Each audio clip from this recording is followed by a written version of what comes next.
आशा करता हूं कि आप अच्छे होंगे। आपका स्वागत है हमारे BK क्लास चैनल फर्स्ट पर।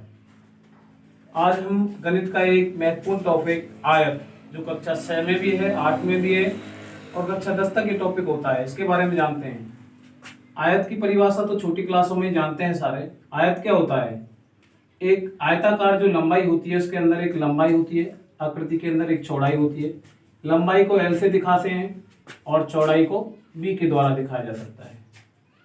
अब हमें किसी भी आयताकार आकृति का, चाहे वो आयताकार खेत हो सकता है या खेल का मैदान हो सकता है, उसका अगर हमें परिमाप निकालना होता है तो परिमाप निकालने के लिए एक फॉर्मूला होता है कि 2 इंटू लंबाई प्लस चौड़ाई। इस फॉर्मूले के द्वारा, इस सूत्र के द्वारा हम किसी भी आयताकार आकृति का परिमाप निकाल सकते हैं। और अगर क्षेत्रफल निकालना होता है तो क्षेत्रफल निकालने के लिए हमें लंबाई से गुना करना होता है चौड़ाई का। जिसे लंबाई को L से दिखाते हैं, L इंटू B करते हैं तो हमारे पास क्षेत्रफल आ जाता है।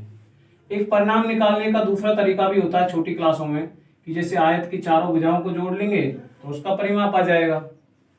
और इस सूत्र से भी निकाल सकते हैं। इस सूत्र को ऐसे भी लिखा जा सकता है, जैसे 2 इंटू लंबाई को L कह देंगे, L प्लस चौड़ाई को B कह देंगे, तो हमारा फॉर्मूला क्या बन जाएगा?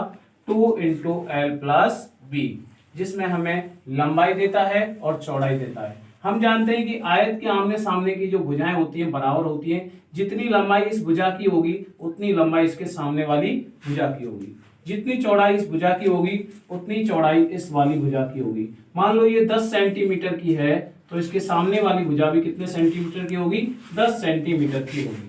मान लो ये 5 सेंटीमीटर की है तो इसके सामने वाली भुजा भी कितने सेंटीमीटर की होगी?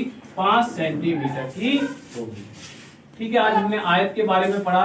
कल हम क्षेत्रमिति में अगली आकृति वर्ग के बारे में पढ़ेंगे।